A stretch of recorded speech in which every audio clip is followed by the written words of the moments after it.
Bonjour à tous, on se retrouve pour un nouveau Texama Show comme d'habitude pour l'actualité informatique et technologique de la semaine. Énormément de news cette semaine-ci, surtout du côté d'Apple qui a littéralement sorti des produits dans à peu près toutes les catégories. Nous avons des nouveaux Mac, nous avons même un nouveau Mac premier prix, ou en tout cas moins cher que les autres. Nous avons des nouveaux iPads et même du coup des nouvelles puces, donc ça c'est plutôt intéressant. Mais on a aussi d'autres news en dehors d'Apple, évidemment, ça semble logique. Ça semble se confirmer que la prochaine Xbox pourra faire tourner des jeux PC, donc pas juste des jeux pour la Xbox.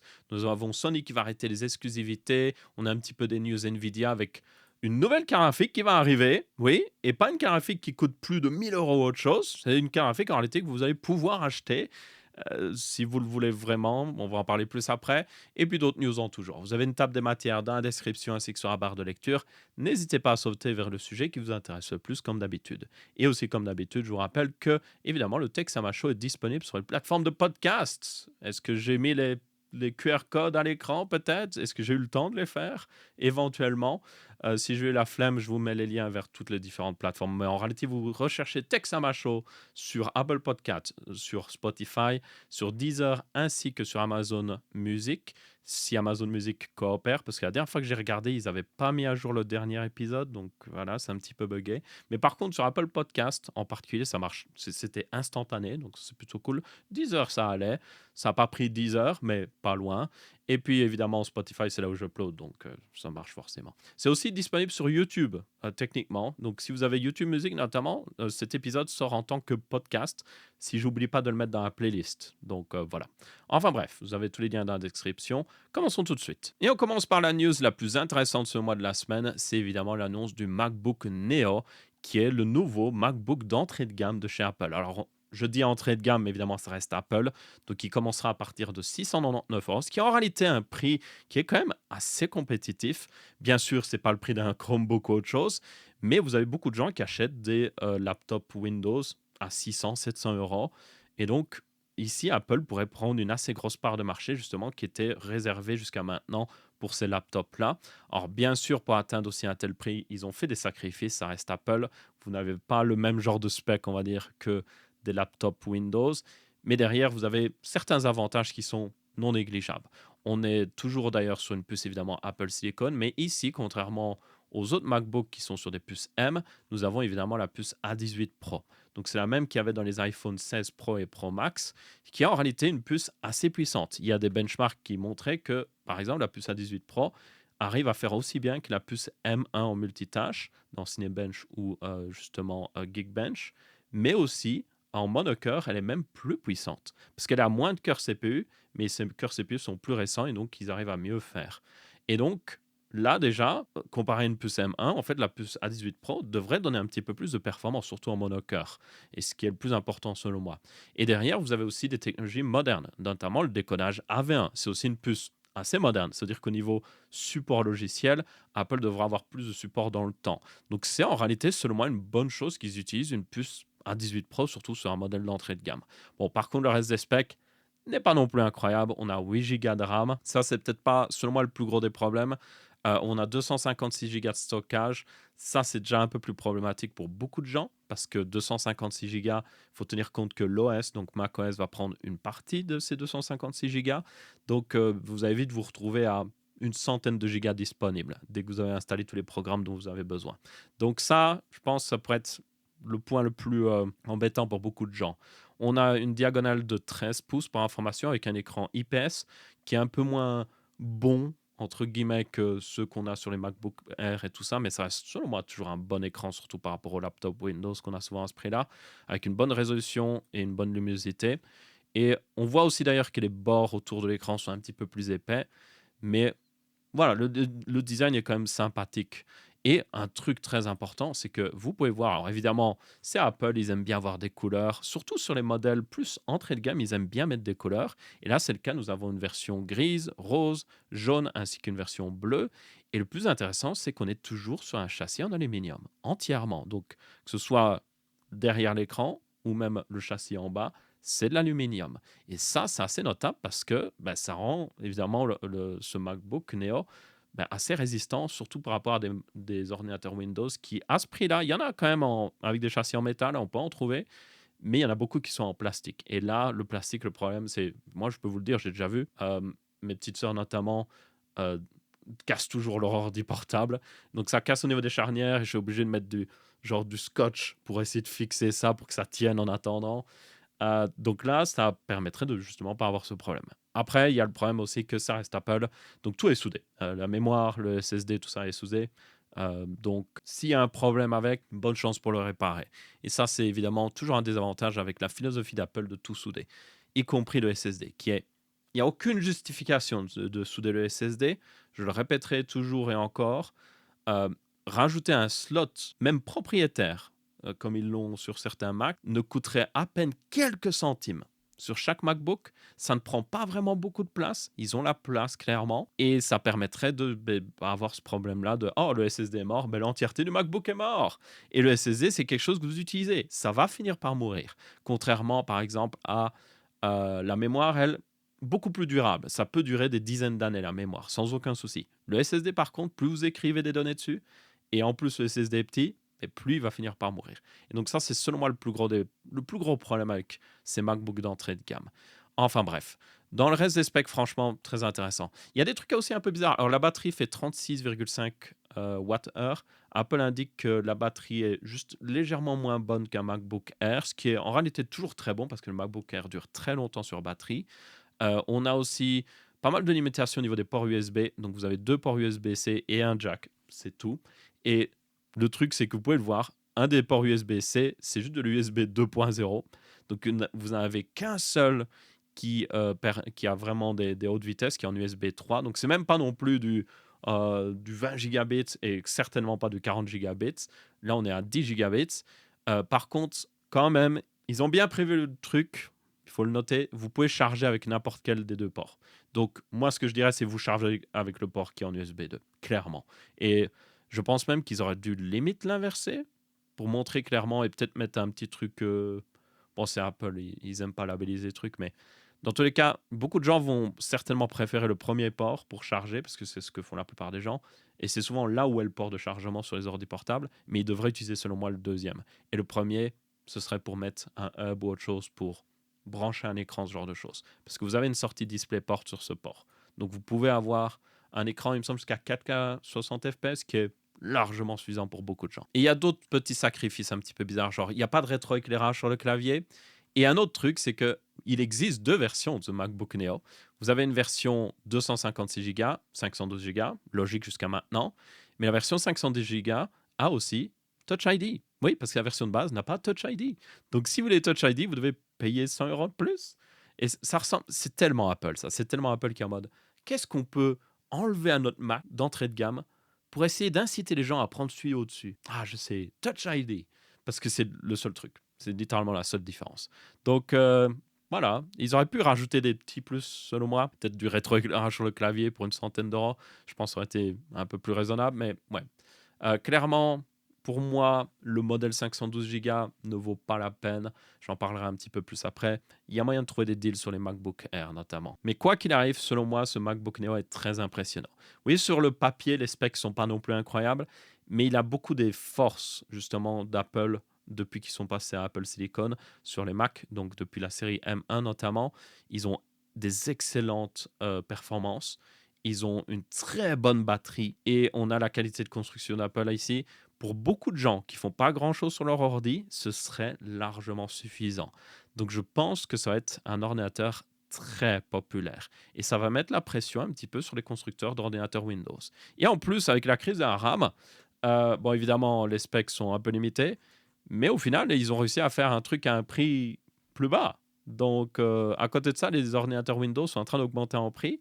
Donc, c'est-à-dire que l'option Windows en face de sa MacBook Neo est de moins en moins bonne. Ça va être de plus en plus des laptops Windows avec des châssis en plastique, avec des SSD assez petits, avec moins de RAM aussi, parce qu'ils essaient d'économiser.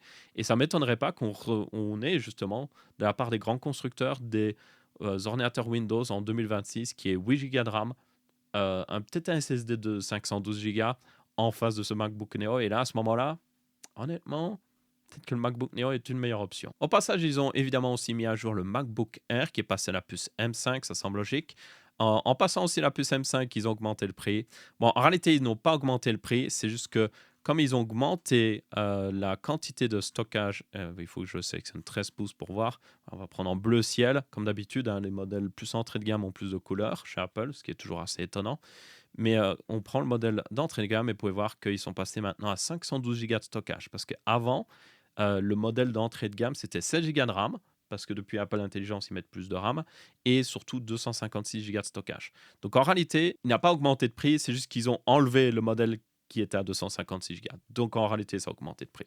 Mais quoi qu'il arrive, c'est évidemment toujours le même MacBook Air en version 13 ou 15 pouces, avec une puce M5 qui est excellente.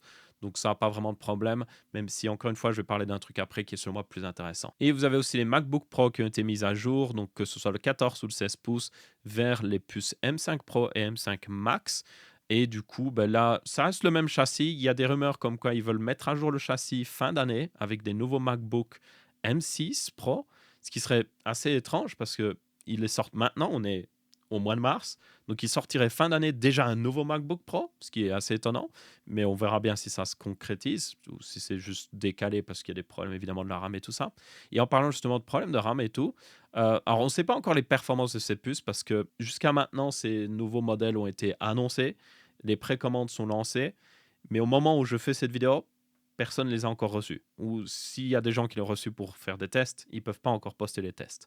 Donc, basiquement, on a juste les chiffres d'Apple qui est en mode oh oui, il est beaucoup plus puissant, c'est le meilleur MacBook Pro qu'on a jamais fait. Ce qui est, voilà, c'est Apple. Ils aiment bien se taper dans le dos en mode ah, qu'est-ce qu'on a fait du bon boulot. Et je suis sûr, oui, qu'ils sont très performants, mais on ne sait pas à quel point par rapport au puce M4. Donc, voilà, ça pour le moment, on ne sait pas trop.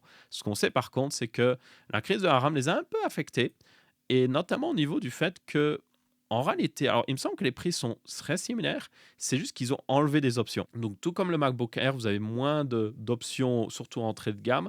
Donc jusqu'à maintenant, il me semble, oui, si vous prenez la version M5, en tout cas l'ancien, quand vous preniez la puce M4 Pro, vous pouviez le configurer avec la quantité de RAM minimum qui du coup, il faut que voilà, je prenne ça, qu'on puisse voir, qui était, il me semble, de 16 ou 24, même il me semble c'était peut-être 24 gigas, je sais plus. Mais surtout, le SSD, il était à 512 gigas sur les MacBook Pro. Et vous voyez que maintenant, le modèle le moins cher que vous pouvez acheter avec une puce M5 Pro, il est à 1 Tera de stockage directement. Donc, Apple a basiquement supprimé les MacBooks qui étaient un peu bizarres. Ils ont aussi supprimé la possibilité de faire des configurations un peu bizarres où vous pouviez mettre genre 48 gigas de RAM et toujours avoir un SSD de 512 gigas. Ça n'avait aucun sens. Et le truc, je rappelle, c'est que tout est soudé. Donc, c'est-à-dire que quelque part, dans un magasin Apple, il y avait, au cas où quelqu'un le commande, un MacBook déjà préparé avec cette configuration, ce qui était assez étrange. Donc là, ils ont supprimé beaucoup de ces configurations qui avaient, selon moi, aucun sens pour justement faire en sorte que, voilà, oui, ok, maintenant c'est 1 Tera minimum de stockage et après, vous pouvez changer la RAM. Et donc, ça veut dire qu'ils ont moins de modèles, en fait. Ils ont moins de configurations.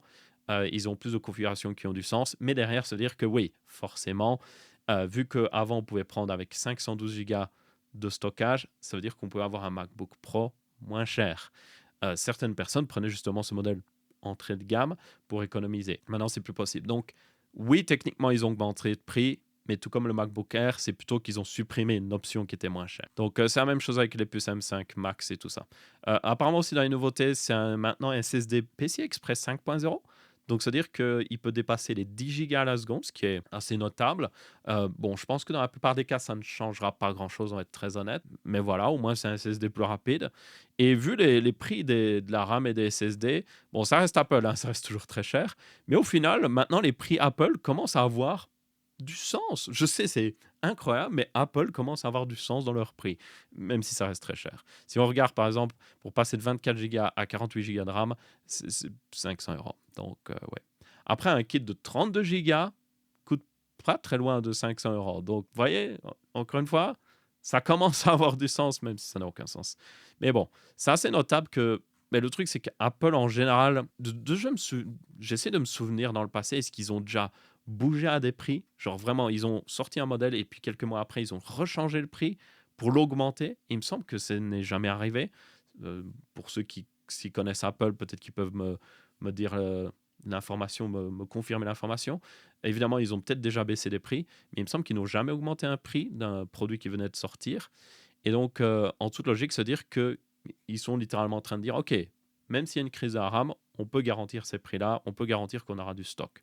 Donc, c'est quand même notable. Ça veut dire qu'ils ont la confiance de se dire, OK, on a assez de RAM pour justement sortir des Mac. Et c'est la même chose pour le MacBook Neo. Ils ont cette confiance certainement, ou sinon ils ne l'auraient pas annoncé à ce prix-là. Donc, voilà. Un petit détail sur moi que je voulais mentionner. Et du coup, comme j'avais dit, il y avait aussi un M5 Max qui coûte la peau des fesses parce que, encore une fois, ils ont supprimé les options entrée de gamme. Donc là, maintenant, vous avez forcément 36 Go de RAM et surtout 2 Tera de stockage. Donc oui, il n'y a même pas d'option 1 Tera pour la version Max, qui est sacrément étonnant sur moi parce que beaucoup de gens auraient assez d'un 1 Tera. 1 Tera, vous pouvez vous en sortir sans trop de problèmes. Surtout si vous êtes un professionnel qui fait l'édition et tout ça, vous pouvez avoir un SSD externe pour mettre tous vos projets. Et puis le SSD principal, c'est pour les programmes, ça passe. Donc là, il force un petit peu, clairement. Donc ça veut dire que oui, la puce M5 Max, au minimum, vous devez payer 4 249 €. Voilà, c'est un sacré prix. Et puis, on a des nouveautés au niveau des iPads avec juste l'iPad Air, en réalité, qui a été mise à jour vers la puce M4. Donc, que ce soit l'iPad Air 11 pouces ou le 13 pouces, c'est la même chose. Ils ont été mis à jour vers la puce M4. Ils ont aussi maintenant, il me semble, 12 Go de RAM, si je me souviens bien, parce que Apple Intelligence, ils ont besoin de plus de RAM. Donc, ça, en réalité, c'est plutôt cool.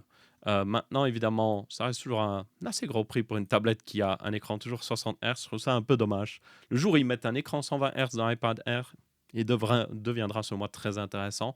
Mais là, voilà.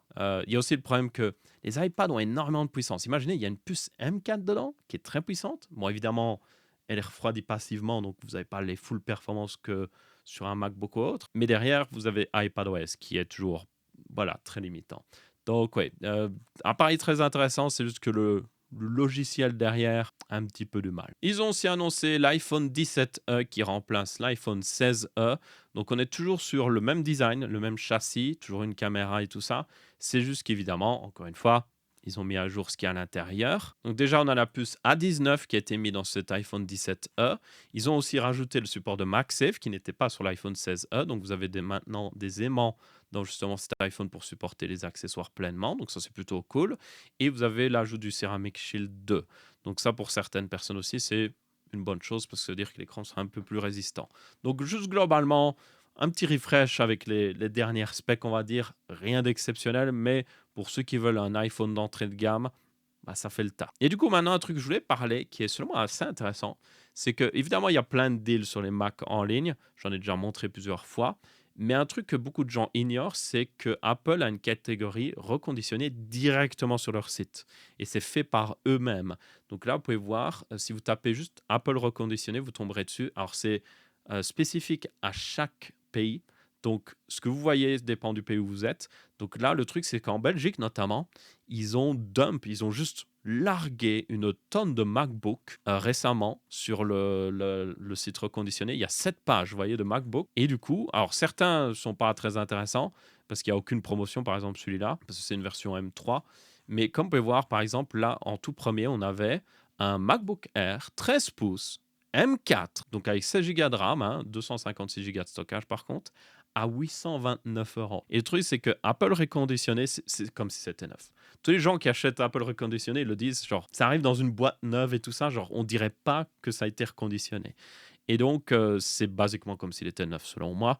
Et surtout, vous avez la garantie derrière Apple. Et à 829 €, c'est pratiquement le prix du nouveau MacBook Neo en version 512 Go, évidemment. Mais c'est pas très loin. Donc, voilà, c'est pour ça que je disais, le MacBook Neo, il vaut mieux le prendre au premier prix. Et si vous voulez prendre l'option au-dessus, regardez, il y a des deals sur les MacBook Air. Franchement, et le MacBook Air, là, sera juste bien meilleur en tout point. Il a une meilleure batterie et tout ça. Il y a aussi un truc assez étonnant, j'ai oublié de le préciser avec le MacBook Neo, tant que je suis devant le MacBook Air, j'en parle ici. Ils font le même poids. Alors qu'il a une plus petite batterie et tout ça, il fait le même poids qu'un MacBook Air. Donc pour ceux qui se diraient, oui, mais le MacBook Neo doit être plus transportable, non, même pas. Genre, c'est le même poids. Donc, ouais, si vous trouvez un deal sur un MacBook Air, ça reste meilleur que ce MacBook Neo. Et là, littéralement, il y a plein de deals. Et pour ceux qui voudraient 512 Go, voilà, il me semble que si on passe à celui-là, voilà, toujours plus M4 et maintenant 512 Go de stockage. Voilà, littéralement.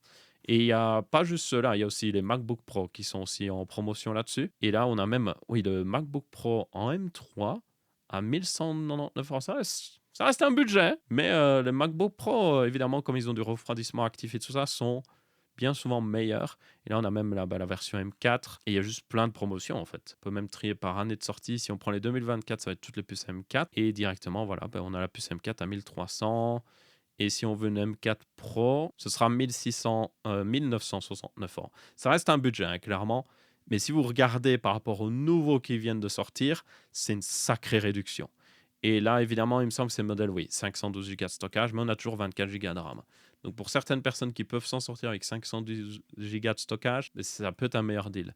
Et c'est ça que je disais, il faut voir les performances des nouvelles puces parce que jusqu'à maintenant, on n'a que les chiffres Apple.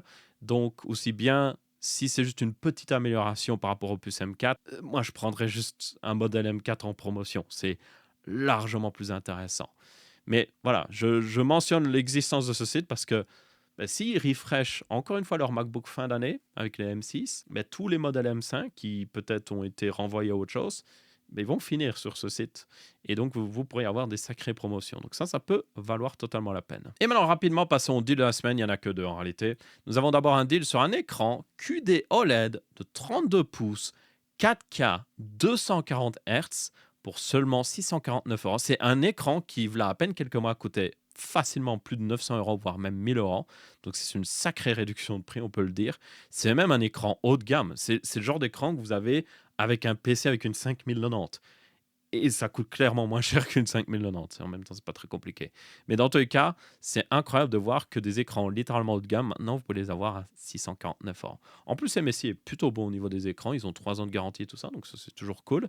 Et c'est le prix le plus bas depuis, oui, comme vous pouvez voir, depuis basiquement toujours. Parce que même lors, voilà, au début février, on a eu une petite réduction, mais là, c'est la plus grosse réduction qu'on ait jamais eue. Donc voilà, si vous êtes intéressé par un écran QD OLED, tenez compte que le QD OLED a ses avantages, mais aussi ses désavantages. Personnellement, je préfère le WOLED, mais le QD OLED est toujours très bon. Et du coup, là, si vous voulez un écran 4K à 240 Hz, bah, c'est le moins cher qui existe sur le marché au final. On a aussi un deal sur un Ryzen 7500X 3D, oui. C'est un Seeker avec un cache X 3D qui est similaire au 7800X 3D quand on y pense, juste avec 2 cœurs en moins.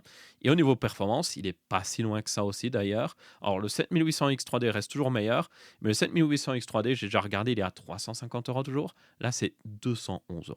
Donc c'est un prix qui est évidemment beaucoup plus serré. C'est le prix le plus bas qu'on ait jamais eu, en tout cas sur Amazon. Et même sur d'autres sites, j'ai regardé. Oui, il y a d'autres sites où il est pratiquement au même prix, mais là, c'est une des meilleures offres qu'il y a actuellement sur ce 7500X 3D. À part si on va sur AliExpress, mais là, c'est beaucoup plus doutable sur la source du processeur. Donc, personnellement, je ne recommande pas forcément.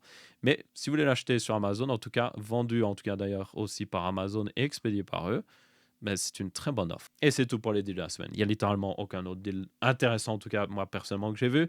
Donc, vous aurez des liens dans la description. Ça permet de soutenir la chaîne. Un grand merci d'avance. Ensuite, on a une news sur Windows 12 qui va sortir en 2026 et va passer à une formule d'abonnement. Donc, oui, fini de payer une seule fois Windows. Maintenant, vous le payerez par mois.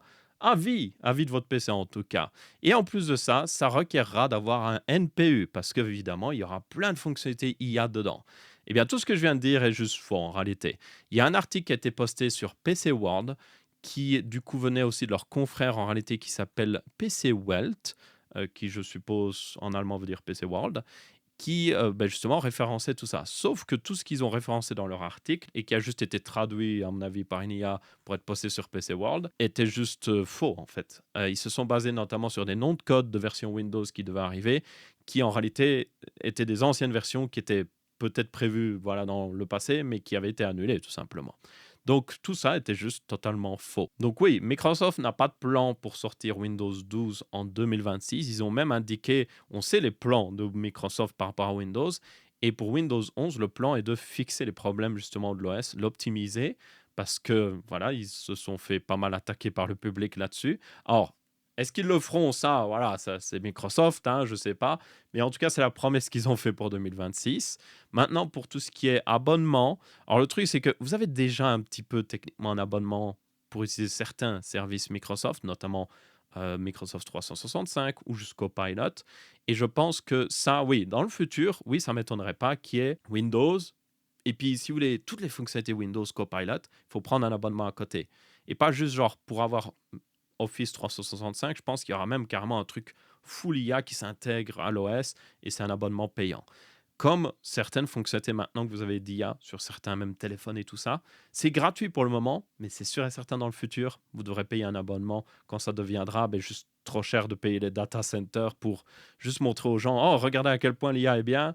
Ah bon, maintenant, il faut peut-être rentabiliser les choses. Donc ça, oui, ça m'étonnera pas. C'est sûr et certain, ça va finir par arriver, mais ça arrivera pour à peu près tous les services qui utilisent de l'IA. Pour le moment, c'est peut-être inclus dans la formule de base ou autre chose, mais à terme, ça va être de plus en plus cher et ça va être séparé dans des trucs spécial IA. Et c'est déjà d'ailleurs le cas déjà avec Office 365. Je me souviens, moi, j'ai pris Office 365. Je payais, je ne sais plus combien par mois. Et puis d'un coup, ils ont changé, ils ont rajouté un nouvel abonnement, Office 365, avec Copilot.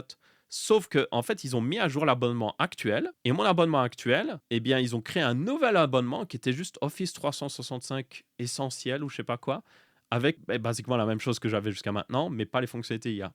Donc, c'est-à-dire qu'ils m'ont forcé vers l'abonnement du dessus, alors que techniquement, mon abonnement existait toujours. C'est juste qu'il avait été renommé. Donc, ça, c'est assez salaud, Microsoft. Donc, voilà, ça, comme je le dis, ça ne m'étonnerait pas qu'ils le fassent dans le futur. Mais en attendant, oui, il n'y a pas de plan pour que Microsoft sorte Windows 12. Et Windows 12, en toute logique, ne serait pas payant sous forme d'abonnement. Ce sera toujours vous le payez. Et puis après, oui, il y a peut-être des abonnements derrière pour les fonctionnalités d'IA. Et donc voilà, c'était juste faux. Et donc forcément aussi, pour profiter de l'abonnement IA, peut-être qu'il faudra une puce NPU, mais ça, on verra bien. Mais dans tous les cas, oui, le truc, c'est que cet article était juste faux. Et la raison pour laquelle j'en parle, c'est parce que, évidemment, avec les énormes news qu'ils ont annoncées, et PC World est quand même un assez gros site, ça fait le tour d'Internet. Les gens étaient en mode, wow, Microsoft fait n'importe quoi. Mais en fait, non, c'est juste faux. Alors, Microsoft fait toujours n'importe quoi, hein, mais voilà, là, on peut pas leur reprocher ça, c'était juste faux. Et comme j'ai dit, PC World a update leur article pour s'excuser et préciser que oui, non, ce n'est pas le cas. Ensuite, on a des news encore une fois sur Microsoft qui confirment le projet Helix, qui est le nom de code justement de la prochaine Xbox. Et surtout, on a justement la mention du fait que ça supportera les jeux PC. Alors, on ne sait pas encore exactement la forme de ce support. Ça ne veut pas dire que oh, la prochaine Xbox aura un mode où hop, il y a une barre des tâches, c'est basiquement Windows, vous pouvez lancer Steam ou autre chose directement. Non, je pense qu'il y aura clairement Steam et d'autres plateformes, Epic Games et tout ça, devront travailler un petit peu pour faire des versions spéciales Xbox. Mais derrière, oui, en toute logique, ça devrait faire tourner les jeux Windows. Et ça, c'est quand même assez notable parce que c'est une stratégie qui est assez différente, on peut le dire, de PlayStation qu'on va parler après. Mais selon moi, c'est une stratégie qui a du sens parce que si vous regardez, notamment la Steam Machine, beaucoup de gens attendent la Steam Machine parce que, bon, déjà, c'est Valve. Valve est une société qui est assez respectée, même si, voilà, ils ne sont pas non plus parfaits, mais ils sont assez respectés. Ça permet aussi de passer sur Linux plus facilement et ça permet d'avoir une console de jeu dans son salon qui fait tourner des jeux PC. Donc, il y a quand même un intérêt pour faire justement tourner des jeux PC sur une console qui tient dans le salon et qui est pas trop chère par rapport à un PC gaming. Et c'est justement la force des consoles, c'est que elles sont peut-être pas les plus puissantes, et voilà, c'est une boîte déjà toute faite qui est à un prix raisonnable avec des bonnes performances pour le gaming. Et donc, imaginez si vous pouviez acheter une Xbox pour à peu près le même prix que maintenant, mais en plus maintenant, vous pouvez faire tourner tous les jeux PC, vous pouvez même brancher un clavier et une souris. Beaucoup de gens seraient intéressés par ça, selon moi. Franchement, je pense que ce serait assez intéressant et je pense que c'est une stratégie qui est tout à fait viable. Il y a certaines personnes qui disent que ça annonce la fin de Microsoft ou autre chose, mais je pense que ça en particulier, c'est pas si logique en fait. C'est une stratégie qui est tout à fait viable. Et je pense que même ils auraient déjà dû le faire par le passé en réalité. C'est même leur erreur, c'est qu'ils auraient déjà dû commencer avec la Xbox Series X. Peut-être pendant qu'elle était pas, pas pas exactement quand elle est sortie, mais quand ils ont vu qu'ils avaient du mal par rapport à la PlayStation, ils auraient dû travailler là-dessus directement. Mais enfin bref, ça c'est mon avis en tant que gros joueur PC, mais je pense que ça pourrait être intéressant. Et de son côté, Sony revient tout simplement en arrière. Il se renferme de plus en plus parce que le prochain jeu qui vont sortir, qui sera Ghost of Yotei, qui est évidemment la suite de Ghost of Yoshima ou quelque chose comme ça, eh bien tout simplement sera exclusif à la PS5. Et là, le truc c'est que à chaque fois quand il y a des annonces comme ça, les fanboys Sony ou même les fanboys Xbox sont toujours en mode ah oui, ils font bien de garder ça exclusif, c'est mieux pour la Xbox ou c'est mieux pour la PS5. c'est juste une bonne décision pour le gaming et tout ça. Mais en réalité, pour le consommateur, pour vous, c'est une mauvaise chose. Ça réduit les options que vous avez. Si vous avez seulement un PC, vous ne pourrez pas jouer à ce jeu-là qui aurait pu sortir sur PC. Si vous avez seulement une PS5, vous allez peut-être vous réjouir, mais en réalité, ça veut dire que derrière, peut-être que Microsoft va arrêter de sortir des exclusivités sur la PS5. Et donc, votre PS5 va perdre en valeur en quelque sorte. Vous allez avoir moins de jeux disponibles dessus. C'est jamais une bonne chose. C'est seulement bon pour Sony.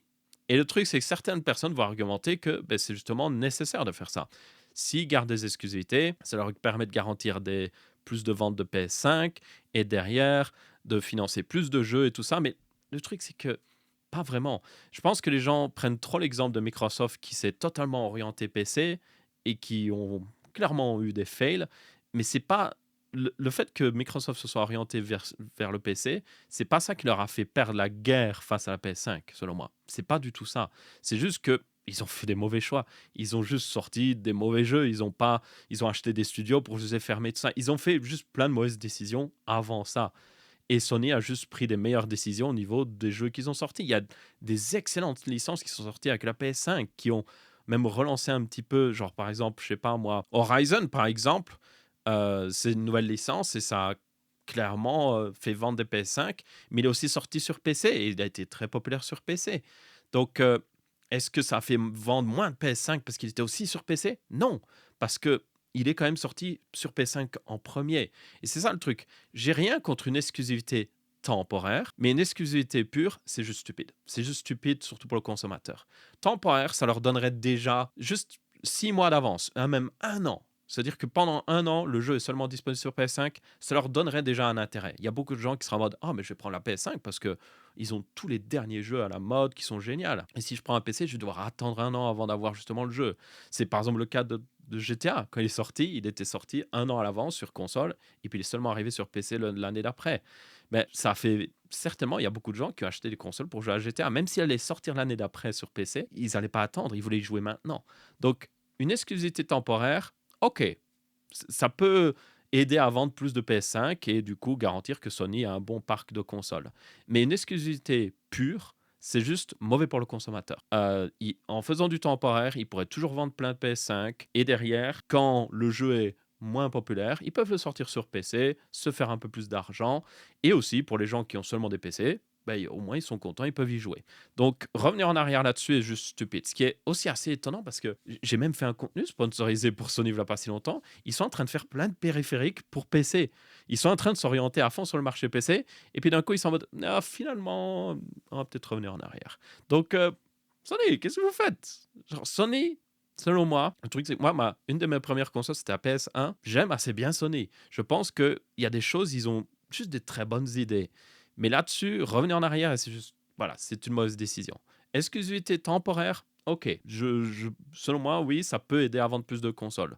Exclusivité totale, non, c'est juste mauvais pour le consommateur. Oui, ils vont peut-être vendre encore un peu plus de consoles, mais derrière, ils vont juste vendre moins de jeux aussi, parce que tout le marché PC sera ignoré. Et donc ça, peut-être que Sony est content parce qu'ils ont vendu plein de consoles, mais les développeurs derrière, pas sûr. Alors vous allez me dire, oh, c'est des studios Sony de toute manière. Mais même si c'est des studios Sony, voilà, faire plus de revenus, ça ne leur fera jamais de mal, je pense. Donc, ouais, bref. Une stratégie assez différente, comme vous pouvez voir, de Microsoft ici. Donc, ma foi, il faudra voir ce que ça donne derrière. Mais une chose est sûre, encore une fois, selon moi, pas une bonne chose pour le consommateur. Ensuite, Nvidia va sortir une nouvelle RTX. Et pas une RTX à 1000 euros, 2000 euros. Non, ils vont sortir une nouvelle RTX assez abordable, qui sera certainement même en dessous de peut-être 300 euros. Et ce sera la RTX 5050, oui. Mais cette carte n'aura pas seulement 8 Go de GDDR7. Ici, Nvidia va nous offrir plus de la RAM très précieuse, qui aurait pu être dans un data center parce que cette RTX 5050 aura 9 Go de GDDR7. Yay! Génial! Oui, c'est réellement une rumeur comme quoi elle pourra arriver. Et comment ça se fait qu'elle a 9 gigas, vous allez me dire? Bah, tout simplement parce qu'elle a un bus mémoire qui serait plus petit. Donc, vous avez déjà une 5050 qui existe, qui est seulement sur PC portable, hein, si je me souviens bien. Ouais, hein. Et du coup, elle a un bus mémoire de 128 bits. Et du coup, la largeur de bus mémoire influence la quantité de bus mémoire que vous pouvez avoir tout simplement à côté du GPU. Donc là, il me semble que c'est 4, justement. Donc 4, vous pouvez mettre 4 puces de 2 gigas. 4 fois 2, 8 Go. Mais là, on a un bus qui serait de 96 bits. Et donc là, on aurait seulement 3 puces. Donc s'ils mettent seulement 3 puces de 2 Go, ça ferait 6 Go. Et là, à mon avis, les gens ne seraient pas très contents. C'était le cas d'ailleurs de la 4050, je me souviens, sur PC portable en tout cas, elle avait 6 Go de RAM. Là, les gens ne seraient pas très contents. Mais du coup, en passant à des puces de 3 Go, ça nous donne 3 x 3, 9 Go. Alors, le truc, il y a certaines personnes qui vont dire, c'est que en passant à une largeur de bus mémoire plus petite, on va avoir moins de bandes passantes et donc certainement peut-être moins de performance. Or, ils utiliseraient tout simplement de la GDDR7 plus rapide en fait. Parce que la RTX 5050 de PC portable, pour ceux qui s'en souviennent, elle n'est pas en GDDR7, elle était en GDDR6. Donc là, ils passeraient à de la GDDR7, ça veut dire que du coup, ils auraient en réalité même une meilleure bande passante à 336 Go à la seconde. Donc en vrai, on a un peu plus, on a 1 giga de RAM en plus. Yay! Et on a même un peu plus de bande passante. Donc en vrai, est-ce que c'est une carte incroyable? Non. Mais honnêtement, avec le marché actuel du PC gamer, franchement, c'est mieux que rien. Maintenant, le plus important, ça va être le prix. C'est vraiment ça. Si elle sort à 250 €, je suis en mode, OK, let's go. 250 € pour une carte avec des specs, voilà, qui sont au niveau performance, elle va être assez proche certainement d'une 4060. Mais vous avez un peu plus de VRAM, OK, pourquoi pas. Mais si par contre elle sort à 300 €, bah alors là, oui, non, juste, ça vaut pas la peine. C'est vraiment une question de prix ici, selon moi. Mais une chose est sûre, ça pourrait être intéressant pour certaines personnes parce que je pense pas qu'on s'attendait à avoir une carte RTX sortir en 2026 et encore moins une carte entrée de gamme. Et à côté de ça, on a toujours ces rumeurs sur une RTX 3060 qui pourrait revenir. Donc juste Nvidia qui reprend la production de RTX 3060. Et je répète à nouveau parce que peut-être certaines personnes n'ont pas vu la première fois qu'on en a parlé. Pourquoi la 3060 ne pourra pas refaire des 4000? Tout simplement parce que les RTX 4000 utilisent le même processus de gravure que les RTX 5000. Donc s'ils refont des RTX 4000, ça diminue la production des RTX 5000 tout simplement. Ça n'a aucun sens. Mais par contre, les RTX 3000 étaient produites, en tout cas les puces étaient produites par Samsung en 8 nanomètres. Donc ça veut dire que c'est un processus de gravure qui maintenant est un peu moins populaire. Il y a des capacités de production, les usines sont toujours là, donc autant peut-être relancer la production. C'est aussi le même processus de gravure utilisé pour la Switch 2 notamment. Donc le truc c'est que c'est pas si tiré par les cheveux. Maintenant, une 3060, alors on ne sait pas si ce sera le modèle 8 Go ou 12 Go, il faudra voir, hein, parce que si c'est le modèle 8 Go, c'est un peu moins d'intérêt selon moi. Et puis il faudra voir le prix, tout simplement. Parce que si elle sort à 200 €, si vous voyez, on a la 5050 9 Go qui est à 250 €. On a la 5060 qui est un peu plus de 300 €. Et du coup, cette 3060 se placerait plus à 200 €. Ok, pourquoi pas? Ça a du sens.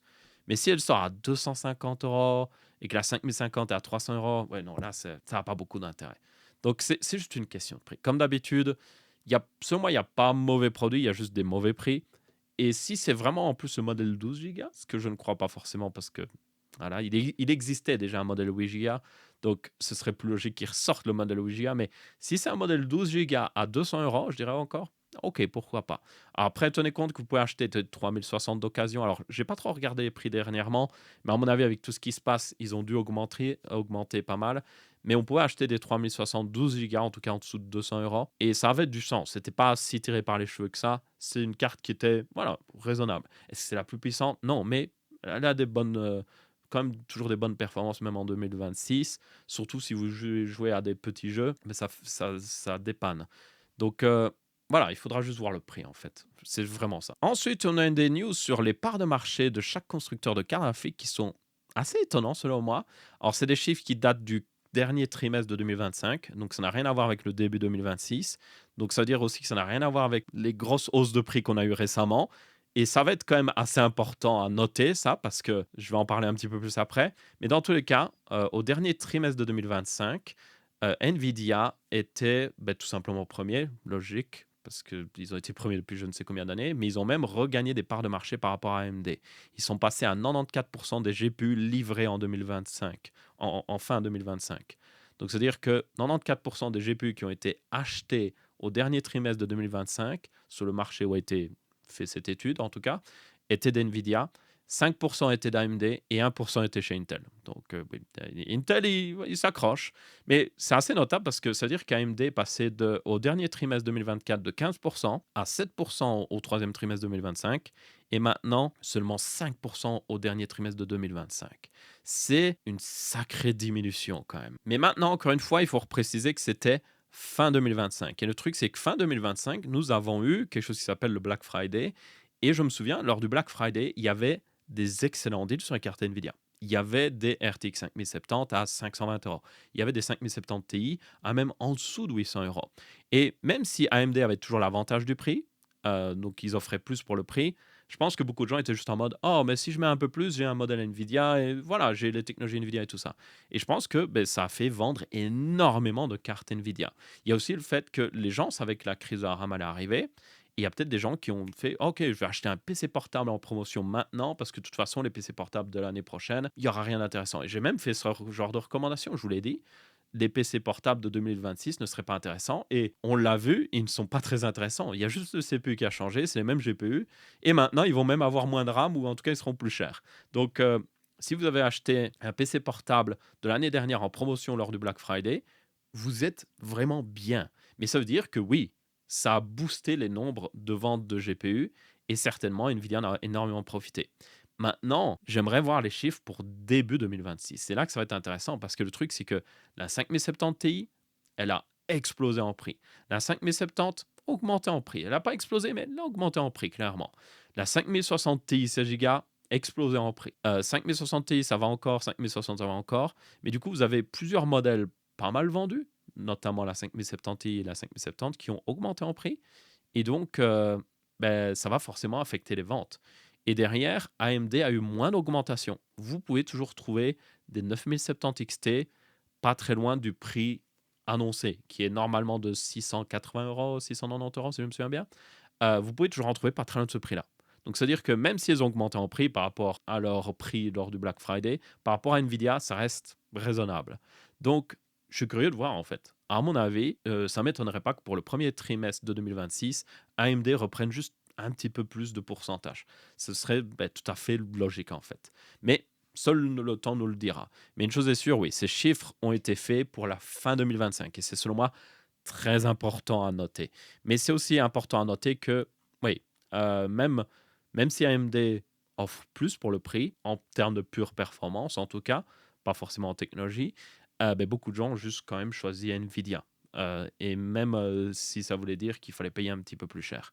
Et ça, c'est quand même assez notable. Alors, on a d'autres news au niveau de Nvidia, notamment le fait que les drivers Nvidia ces derniers temps, en tout cas depuis un peu plus d'un mois, il y a un petit peu des problèmes qui sont arrivés. Il y avait un driver qui avait causé des problèmes au niveau de la détection des ventilateurs, ou en tout cas du réglage des ventilateurs. Ça a été fixé normalement dans le dernier driver.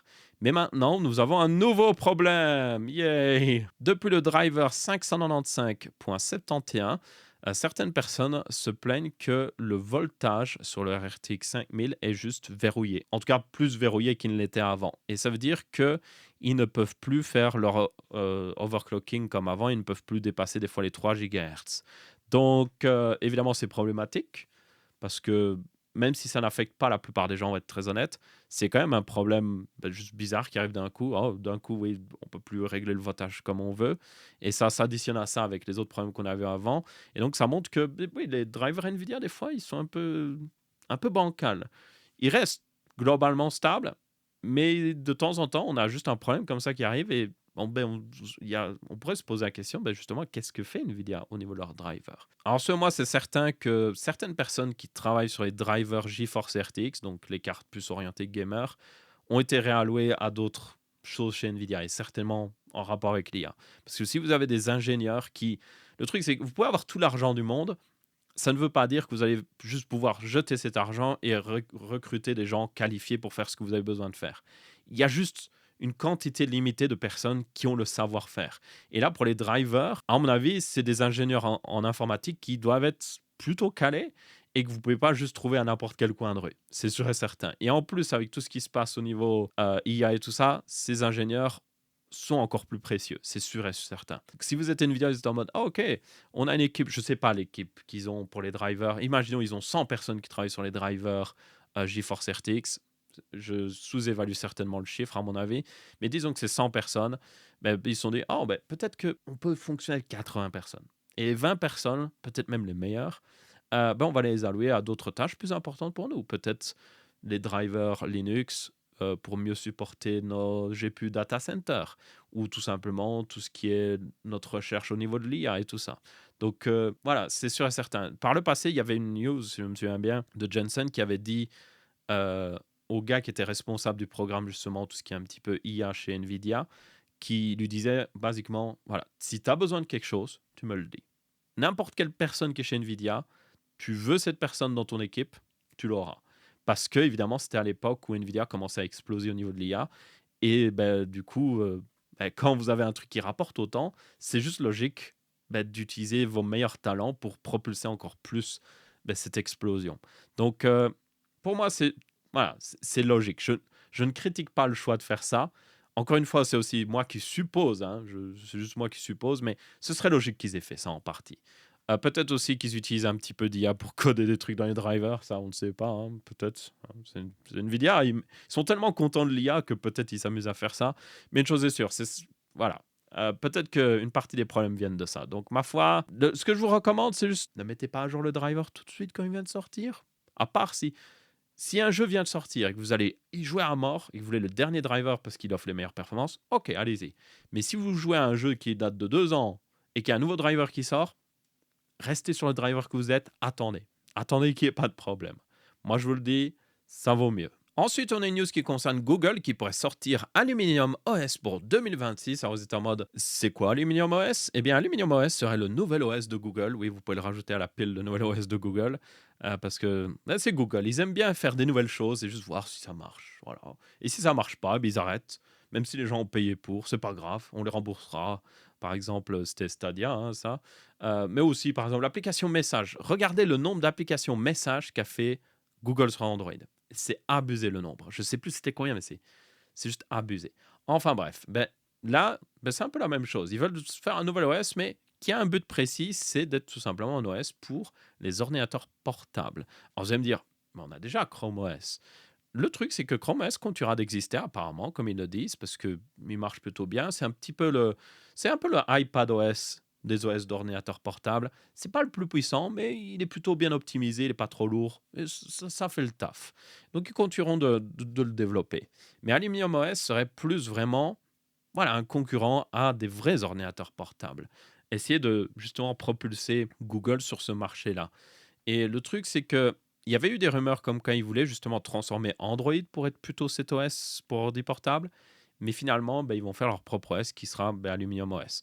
Alors, je ne sais pas à quel point Aluminium OS et Android sont compatibles. Est-ce qu'une application Android peut juste être facilement mise sur Aluminium OS comme ça? Je ne sais pas trop. J'espère que ce sera le cas. Parce que selon moi, ça aurait été plus intéressant de continuer de développer Android pour supporter ce genre de fonctionnalité.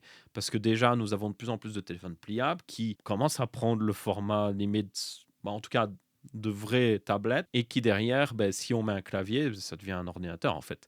En plus de ça, les derniers processeurs qu'on a dans les smartphones deviennent réellement très puissants, au point même qu'ils commencent à même faire tourner des jeux triple A PC directement sur Android. Donc ça, c'est quand même assez abusé. Le truc, c'est que je me dis, alors on a déjà des marques qui le font, genre Samsung le fait avec DeX, vous pouvez mettre votre téléphone Samsung dans un dock et hop, c'est techniquement un ordinateur. Ça marche et ça marche plutôt bien. Mais il y a toujours des limitations. C'est un peu comme iPadOS. Vous voyez, iPadOS, c'est pas macOS. Ça reste juste iOS modifié pour être un peu plus orienté multitâche, mais c'est toujours pas au niveau d'un vrai OS au niveau multitâche. C'est pas comme macOS. Et le truc, c'est que Dex, c'est un peu la même chose. C'est meilleur, mais c'est pas encore tout à fait là. Et du coup, le mieux, surtout que Dex est juste sur le téléphone Samsung, c'est qu'on ait ça directement dans Android. Et le truc, c'est qu'on a techniquement déjà ça dans Android. Il y a un mode PC fixe, enfin, il y a un mode laptop dans Android qui existe, un mode dock qui existe. Et certaines marques l'ont activé, mais d'autres marques l'ont pas activé. Mais le truc, c'est que selon moi, ils devraient continuer de travailler là-dessus parce que je le vois, par exemple, dans les pays, si vous regardez en Asie, beaucoup de gens ont juste un téléphone. Ils ont même pas d'ordi portable. Ils ont juste un téléphone. Une fois, j'ai rencontré quelqu'un en Asie, justement. Il codait sur téléphone. Il n'avait pas d'ordi portable. Il faisait ses études de coding, de programmation sur son téléphone. Je sais pas si vous vous rendez compte. Et donc, dans ce genre de cas-là, s'ils pouvaient juste prendre leur téléphone, mettre dans un dock et avoir un PC, ce serait génial en fait pour eux. Et le truc, c'est que, encore une fois, oui, vous pouvez acheter un téléphone Samsung, mais tout le monde n'a pas envie d'un téléphone Samsung, ils sont plus chers aussi que les téléphones chinois. Donc, voilà, ce serait mieux que ce soit rajouté pleinement derrière dans Android et que tous les constructeurs en profitent directement. Encore une fois, oui, il y a un mode qui existe déjà, mais voilà, ils peuvent aller encore plus loin. Donc, le fait qu'ils fassent Aluminium OS, je suis un peu en mode, c'est dommage en fait. Je pense qu'ils auraient juste dû faire, ils auraient dû faire Android laptop, tout simplement, et faire en sorte que si un constructeur le veut, ils peuvent rajouter ce package, ou même l'utilisateur peut installer un package sur Android, et hop, d'un coup, leur téléphone peut devenir un laptop s'ils le mettent dans un dock. Peut-être que c'est pas inclus par défaut. Vous voyez, peut-être il peut le choisir de l'installer, comme ça surcharge pas trop les téléphones non plus. Mais vous pouvez rajouter la possibilité si vous le voulez. Et ça, avec la puissance des smartphones actuels et avec le fait que beaucoup de gens, encore une fois, ont juste des téléphones, je pense que ce serait le choix le plus logique. Parce qu'il y a juste certaines tâches qui sont plus faciles à faire avec un clavier et une souris. Alors, pas tout, évidemment. Ça se voit, il y a des applications qui sont très bien adaptées au format juste tactile, mais il y a juste certaines applications, ça marche pas, honnêtement. Donc, ouais, bref. Dans tous les cas, bon, c'est peut-être aussi moi qui suis habitué de toujours utiliser un PC. Je sais qu'il y a des personnes sur téléphone qui savent tout faire. Mais une chose est sûre, le prochain OS, en tout cas sur laptop de Google, sera Aluminium OS. Et on verra bien ce que ça donnera, parce que ça reste Google.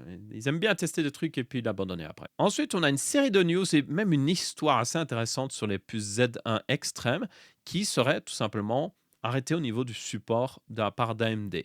Et le truc, c'est que ça a commencé récemment, enfin, en réalité, ça a même commencé il y a pas mal de mois, quand des gens ont commencé à remarquer que, oui, leur Lenovo Legion Go, la toute première, qui était basée du coup sur la puce Z1 Extreme, n'avait pas reçu les derniers drivers graphiques. Et du coup, ils étaient en mode, hey, Lenovo, pourquoi on n'a pas les derniers drivers? Et Lenovo a un petit peu jeté AMD sous les roues du bus en mode, hey, c'est AMD qui nous a pas passé les drivers. Et je l'ai aussi remarqué sur la ROG Ally, la toute première, donc en plus Z1 Extreme, je n'ai pas aussi le dernier driver graphique. Et le truc, c'est que vous pourriez vous dire, oh, ben c'est AMD qui fait, voilà, qui fait son AMD. Un peu comme on a eu récemment avec les RX 6000, ils ont peut-être arrêté le support ou ils font un support partiel où ils sortent juste un driver de temps en temps. Mais sauf que je l'ai vu sur Hardware Unbox, je ne le savais pas. Donc merci à Hardware Unbox, il y a une chaîne australienne qui parle en anglais qui est excellente, je vous la recommande. Ils ont précisé, et vous pouvez le confirmer, vous pouvez aller, on va aller le voir. Si on va sur le site de pilote d'AMD et qu'on regarde, on peut avoir les pilotes de toutes les cartes graphiques depuis je ne sais combien d'années. Nous avons aussi les pilotes de processeurs, voilà, vraiment depuis de très nombreuses années, chipset et tout ça. Mais vous pouvez voir qu'il n'y a rien en rapport avec les puces Z, notamment au niveau processeur. Bah là, encore une fois, oui, Ryzen AI, il n'y a pas de Ryzen Z ou autre chose. Et c'est dû au fait qu'en réalité, les drivers des puces Z, et ça inclut toutes les puces Z, sont normalement fournis par les constructeurs des consoles. Et le truc, c'est qu'ils peuvent demander et payer AMD pour avoir des drivers, mais c'est à eux de sortir leurs propres drivers pour les consoles. Et donc là, c'est assez intéressant parce que, du coup, j'ai fait une erreur par le passé, parce que, par exemple, quand ils ont annoncé que les RX 6000 n'auraient plus de drivers, puis finalement ils sont revenus en arrière, j'avais parlé du fait que AMD avait sorti pourtant des nouvelles puces récemment qui utilisaient RDNA 2.0. Sauf que ces puces, du coup, c'était des puces Z. Et donc, c'est-à-dire que par extension, le support des drivers est normalement sous la responsabilité, justement, des constructeurs des consoles. Et ça, je ne le savais pas. C'est un peu étonnant, mais oui, vous n'avez pas de driver pour ces processeurs sur ces AMD. Ça doit être fourni par les constructeurs. Donc, encore une fois, les constructeurs peuvent payer, mais du coup, ou ils peuvent aussi le faire par eux-mêmes. Je ne sais pas exactement comment ils le font par eux-mêmes. Est-ce qu'ils prennent le driver pour une RX 6000 ou une 7000 parce qu'ils sont techniquement c'est RDNA 3.0, la puce Z1 Extreme a un GPU RDNA 3.0. Est-ce qu'ils prennent ce driver-là et puis ils le mettent disponible sur les consoles? Je ne sais pas exactement comment ça marche là-dessus. Mais oui, normalement, c'est Asus, c'est Lenovo, c'est MSI, c'est tous les constructeurs comme ça qui doivent fournir les drivers. Donc, assez étonnant. C'est une drôle de façon de gérer, selon moi. Mais techniquement, du coup, oui, c'est pas de la faute d'AMD s'il n'y a pas le dernier driver sur votre console que vous avez acheté. Et c'est même aussi le cas, par exemple, pour Valve. Apparemment, Valve font les drivers eux-mêmes pour les puces qu'ils ont sur le Steam Deck. C'est eux qui font le driver eux-mêmes. Alors, encore une fois, ils récupèrent peut-être le truc d'AMD et puis ils le remodifient un petit peu, mais oui, c'est eux qui le sortent automatiquement. Et là, dans cette news, justement, on a une update sur le fait que Lenovo euh, dénie le fait que le support de la Legion Go est arrêté et qu'elle continuera d'avoir des mises à jour de drivers et de BIOS jusqu'à normalement octobre 2029, ce qui est voilà, beaucoup plus raisonnable, on va dire, en termes de période de support. Donc là, c'est un petit peu de la faute de Lenovo. Ils ont un petit peu jeté AMD sous un bus en mode ah ouais, c'est de leur faute. Et puis maintenant que les gens savent un peu plus la réalité, ils sont en mode ah mais non, non, c'est pas annulé, il y aura toujours des drivers. Donc ouais, un peu une drôle de stratégie de la part de Lenovo là-dessus. Même si, honnêtement, la stratégie aussi de la part d'AMD est étrange, au moins, voilà, c'est clair. C'est Lenovo qui est responsable, techniquement. C'est Asus qui est responsable et tout ça. Mais voilà, moi, selon moi, ils devraient juste sortir des drivers. Ce serait juste beaucoup plus simple. Ça permettrait aussi à plus de constructeurs de faire des consoles comme ça. En plus, supporter ces puces, est-ce que ce serait vraiment si compliqué que ça? Surtout, la puce Z1 Extreme est basée sur RDNA 3.0 de toute manière. Donc, est-ce que c'est si compliqué de sortir un driver? Je ne crois pas. Mais bon, voilà. Et en plus, il y a aussi des processeurs très similaires à la puce Z1 Extreme. Si vous regardez, donc elle est basée encore une fois sur RDNA 3.0. Donc c'est-à-dire qu'elle a la même puce graphique qu'il y a dans les Ryzen 7000 mobiles, donc notamment le 7840HS ou je sais pas quoi, a exactement le même GPU. Donc et le même nombre de cœurs CPU et tout ça. Donc c'est basiquement le même, c'est le même en fait. C'est le même CPU GPU. Je pense même que c'est la même production. Et c'est juste qu'il y a une partie qui part en Z et puis il y a une partie qui part en Ryzen 7000. Donc oui, AMD pourrait totalement le faire. Mais au moins, du coup, oui, encore une fois, ils ont décidé de faire ça. Les constructeurs comme Lenovo ont accepté ce deal. Donc c'est leur responsabilité. Mais voilà, je pense qu'AMD quand même devrait sortir les drivers. Et du coup, sur ça, c'est à peu près tout pour ce Texama Show aussi. Comme vous pouvez l'entendre un petit peu dans ma voix, je suis tombé malade la semaine dernière. J'ai encore honnêtement assez malade, même si ma voix va mieux. Mais j'étais hors action pendant une semaine, ce qui était assez embêtant. Heureusement, j'avais fait certaines vidéos à l'avance, donc ça c'est plutôt cool. Mais du coup, j'ai des trucs intéressants qui arrivent. Notamment, j'ai fait un test de vidéo avec un nouveau cadreur. Ou je devrais dire un cadreur parce que je n'ai jamais eu de cadreur avant. Et ça va me permettre de juste faire des vidéos, certaines vidéos. Par exemple, quand je monte un PC, je dois me filmer moi-même en train de monter le PC, plutôt compliqué. Donc, ça fait depuis un petit moment que je recherchais justement avoir une personne qui peut venir cadrer de temps en temps pour certaines vidéos. Mon but, c'est pas forcément de faire des vidéos hyper dynamiques avec un cadreur qui bouge tout le temps, autre chose, non. Mais c'est juste d'avoir voilà, une caméra un peu plus mobile qui peut filmer mieux l'action par rapport à ce que je fais. Et donc ça, selon moi, ça va améliorer la qualité des vidéos. Donc très prochainement, normalement, avant le 20 mars, vous allez avoir une vidéo qui sort. Ce sera une vidéo sur une config PC. Je vais monter une config PC pour quelqu'un. Donc c'est la vidéo fourre-tout. La vidéo, je fais un PC pour quelqu'un que je connais. Donc voilà, c'est pour l'aider, je lui fais un PC. Au passage, je teste un boîtier. Donc c'est un test, c'est pas sponsorisé, je le précise. Donc je teste un boîtier en même temps. Et derrière, je teste le nouveau cadreur. Donc triple combat en une seule vidéo. Donc ma foi, si vous voyez cette vidéo avant le 20 mars qui arrivera normalement, n'hésitez pas à dire ce que vous pensez du nouveau cadreur. Est-ce que vous aimez son cadrage? Est-ce que vous aimez que la caméra est cadrée de cette manière-là? Voilà, dites-moi les retours. Mais n'hésitez pas à regarder cette vidéo en tout cas, parce que elle annonce un petit peu des choses pour le futur, sur le fait que voilà, certains contenus vont juste devenir de meilleure qualité. Ça va aussi améliorer juste certaines vidéos. Si vous avez regardé une vidéo par le passé et que, par exemple, j'étais sur un téléphone ou j'étais sur un écran et il y avait un reflet ou autre chose qui cachait, ou alors j'étais un peu devant l'écran et je cachais, ou c'était flou l'écran ou autre chose, c'est dû au fait que c'est moi qui filme. Et du coup, des fois, je vois pas que le truc était mal réglé parce que j'ai pas été revoir autre chose. Et ça, un cadreur va m'aider énormément là-dessus. Donc, pour toutes les vidéos par le passé que vous avez vu qu'il y avait un problème comme ça, ça devrait commencer à se régler, normalement. Si le cadreur est là, en tout cas. Parce que il sera pas là pour toutes les vidéos, je tiens à le préciser. Parce qu'un cadreur, ça coûte de l'argent et je peux pas me le permettre pour toutes les vidéos. Donc, voilà. Tenez en compte aussi. Au passage, d'ailleurs, j'ai tourné la vidéo sur les questions tech, voilà, quelques semaines maintenant. Mais je suis pas assez satisfait du résultat. Donc, je vais certainement retourner la vidéo, mais pour que ce soit plus courte, parce que je pense que je m'attarde trop sur certaines questions et tout ça. Et genre, je passe plus d'une heure à parler. Alors, je suis sûr que certaines personnes adoreraient ça. Mais ouais, j'aimerais un format quand même un peu plus dynamique. Donc, au passage, si vous avez des nouvelles questions, mettez-les dans cet épisode-ci. J'essayerai d'avoir des nouvelles questions et des anciennes questions mélangées dans le nouvel épisode que je vais retourner.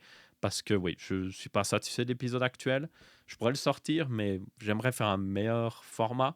Donc voilà, si vous avez des questions tech, ben, n'hésitez pas à les mettre dans les commentaires et j'essayerai d'en traiter justement dans cette prochaine vidéo. Et ça devrait arriver prochainement. Je suis désolé d'ailleurs parce que il me semble que c'est la troisième fois que je dis «Ah, elle arrive bientôt!» et puis voilà, techniquement je l'ai tourné, mais techniquement je vais la retourner. Donc ma foi, voilà, ça aussi, ça arrive. Et c'est tout. Enfin bref, c'est tout pour ce texte, ça marche aussi. J'espère que vous avez bien apprécié. Si c'est le cas, vous pouvez laisser un pouce bleu. Si ce n'est pas le cas, vous pouvez laisser un pouce rouge. On se retrouve après une prochaine vidéo. Je vous dis ciao, ciao.